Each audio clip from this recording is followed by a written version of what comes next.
Hey guys, welcome back. Today's video is a collaboration with the ladies Who Collab on Facebook group, and this is my favorite transition shadows. So I'm going to link their channels and their videos down below, but these are going to be my shadows that I love the most, and I'm talking between crease and brow bone. I'm not going to do brow bone, I'm not going to do my favorite lid shades or my favorite deep dark like crease shades. I'm talking that shade that's the transition between that dark color in your crease and a light whitish color underneath your brow bone. So those two. Now I'm also going to mention there's kind of like two major categories, and one is like the light transition shades, which would be the color you put closest to your brow bone or the only color you use if you have extremely fair skin. And then the other one is like a medium to light shade where it goes closer to the crease shades. You know, it depends on what look I'm going for. If I want a gray tone, a pink tone, an orangey brown, a medium neutral brown, a peach, a pink, a purple, you know, you can have a whole different range of transition shades. So basically it should be anywhere from one shade darker than your skin tone to, you know, 3 or 4 shades darker than your skin tone, but not as dark as the color that you put in the crease, generally speaking. So it could be, you know, personal preference and also like depending on the look you're going for. But I have different products from different brands that I'm going to show you. I'll start with the drugstore varieties first. The first color I'll talk about is for the extremely fair skinned girls or a person who wears very natural makeup. And you could also use this on the brow bone if you do not have extremely fair skin. This is Wet n Wild single color icon eyeshadow in the color Brulee or Creme Brulee, and it's basically like an off-white shadow. It's actually a little bit lighter than my skin. It could be perfect for a brow bone shade, an under eye setting shade, but if you have fair skin or if you're going for a very light, bright look, this could be a great shade to transition up into a white underneath the brow bone. But it is matte and a very good quality. I think these run around $3, $2, something like that. Very affordable and good quality. I have two of the Milani Bella Eyes Gel Powder eyeshadows. Both of these are considered satin matte formulas, so they're not extremely matte. But I have here Bella Cafe and Bella Cappuccino. So I'm going to show you those side by side. But Bella Cafe is more like a tan brown, a light tannish color. It's not extremely matte, but it's matte-ish. It doesn't have shimmer or anything. It's just got a slight sheen if you really look at it. Honestly, I thought they were both matte. From my memory, they were matte, and I pulled them out today. I was like, oh, I guess it's satin matte. I did not know that. And then Bella Cappuccino is more of a pinky or more cool tone tan instead of a warmer tone tan. I would say you could pull, either of these could pull neutral depending on what you paired them with. So if you put Bella Cafe with orangey kind of colors, then it would look warm, and if you put it with a cooler color, it would look coolish. You know, they're very middle of the road, but one is more pink and one is more brown. These are about $5 a piece, and they're pretty good. Let's talk about a couple of higher end shadows. These are individual shadows from Bobbi Brown. This one is in Toast. It is one of my all-time favorite transition shades. It's like a peachy brown, peachy tan. And it's perfect. As you can see, it's a little bit darker than my skin tone. Not quite as dark as most of my bronzers, but it's just a nice way to fade up from that deep color in the crease to the brow bone shade. I highly recommend the shade. I think one individual eyeshadow is about $22 from this brand though. So they're pricey, but they're really pretty. And the other Bobbi Brown one I wanted to talk about was the color called Blonde. Now blonde to me looks brown. I don't know, but it's a great shadow that you could use in your eyebrow. If you have even my color of hair, it might be a little light, but definitely blondes could use this shade, or you know, people who have light to medium brown hair could use this in their eyebrows.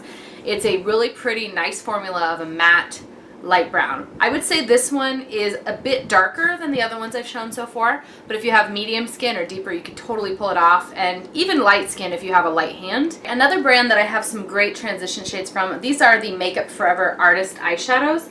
And I have a bit more than these actually, but these are the ones that I use the most often, so I put the sticker of the names and the number of the eyeshadow up atop. But I'm going to talk about 4. So Vanilla is going to be your, kind of like the first one I showed you, Creme Brulee. Vanilla is an off-white. It's not white by any means. Like here's white and here's vanilla. There's definitely more yellow in this vanilla than the white. But it is a lighter shade, so if you're fair skin, you'll love it. And it's a really good one if you're going to put like a medium shade right above the crease and then this shade and then a white under the brow bone. It works really well. The other one I really like is M536 Milk Tea. Milk Tea is more of a cool tone grayish brown, but very light. And then if you are into the more warm shades, two warm ones are M660 Speculous and M726 Sienna. They're like orangey browns, as you can see, very orange looking. So those are some really good ones from Makeup Forever. And I also want to say that any of these you can use in your brows if they seem to be the right shade for you. And some of them can be bronzers and blushes as well. So don't let it, like, you know, trick you. If they're just a little bit different than your skin tone, you can use them anywhere. Makeup Geek, I think, has nailed it. Like, for as far as transition shades go, I could go in my collection of their shadows and seriously pull out 10 of them that I think are amazing. 10 is it's a lot. Like, that's more than most brands of all shadows that I like from that brand. But Makeup Geek, it's like every single shadow I've tried from them has been amazing. So I just put a few in a palette here, but this is Peach Smoothie. And Peach Smoothie is my #1 favorite light transition shade. It's a very light peachy shade, just as you imagine. And then I often pair it with the one in the center, and that's Creme Brulee, which is just a bit darker. And Creme Brulee is kind of like the same tone as Peach Smoothie, it's just a couple shades darker. And then Desert Sands is another one that I really like. And Desert Sands is more of that, it's kind of an ugly color. It's like an orangey, yellowy brown. It's a Desert Sands. It's pretty ugly looking, but when you put it on the eyes, it's like magical, you know, especially if you pair it with greens or warm browns. It just looks really pretty peeking out from behind the eye look. I really like Purely Naked and also Beaches and Cream.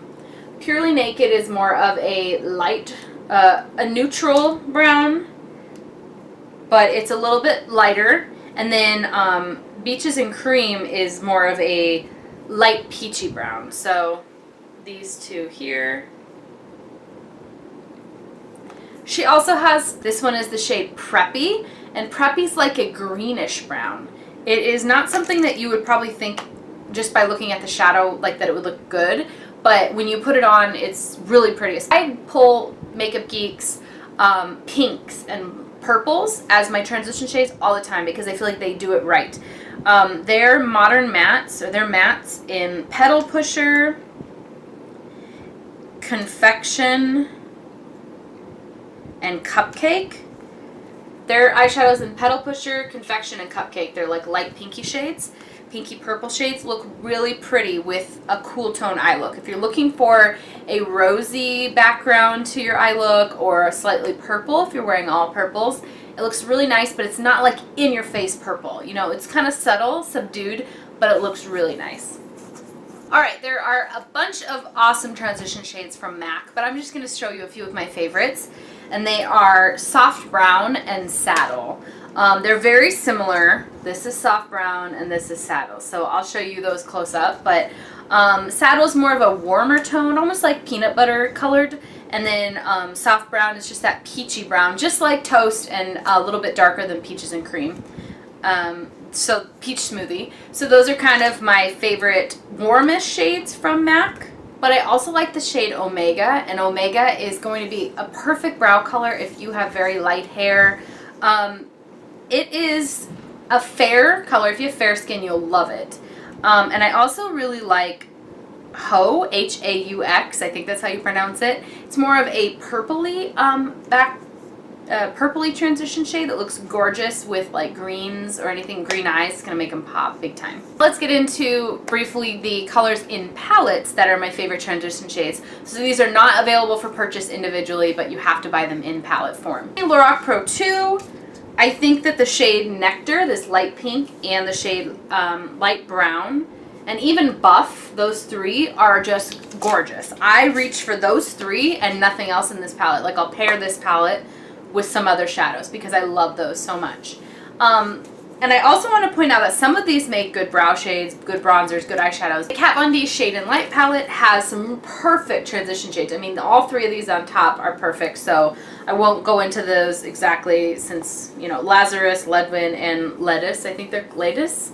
They're just gorgeous. If you are looking for matte shadows, I really recommend the Kat Von D Shade and Light palette for that. Just like the shade Salted Caramel from the Too Faced Chocolate Bar palette. I really love that. And of course it doesn't hurt that it smells good. From the Urban Decay Naked 1, the first Naked palette, the shades Naked and Buck are gorgeous. And as you can see, I have hit major pan on those shades only. They are gorgeous transition shades. Use them every single day. They're awesome. I want to show the Too Faced Peanut Butter and Jelly palette. Now this thing has surprised me. Like, I know that I like tans and purples, and that's what this shadow is all about. This palette is all about, but the shade Soft and Sweet, Spread the Love, is like a peachy, kind of shimmery shade, and not too shimmery, but definitely has a shimmery finish. And the shade Peanut Butter are in this palette are just stunning. I love them so much. Lastly, I wanted to mention a few bronzer and cheek products that I think make gorgeous transition shades. One is Wet n Wild's Color Icon bronzer. This is in the shade Ticket to Brazil, and Ticket to Brazil is a really pretty light tan. It does have some shimmer, but not a lot. I mean, I don't think it's very glowy, but you can see it in the pan.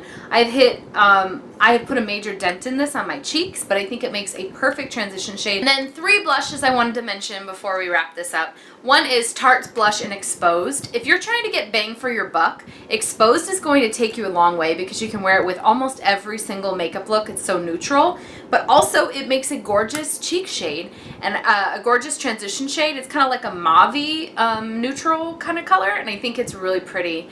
A lot of people would probably like this. And 2 blushes from NARS. They are Madly, which is more like a seashell tanny pink. And then the other one is Deucer, which Deucer is more of a mauve again, and it's really pretty as a transition shade. So that is it for my favorite transition shades. I hope you guys enjoyed this video. So go ahead and check out the videos that I've linked down below for the people I'm collaborating with for this video.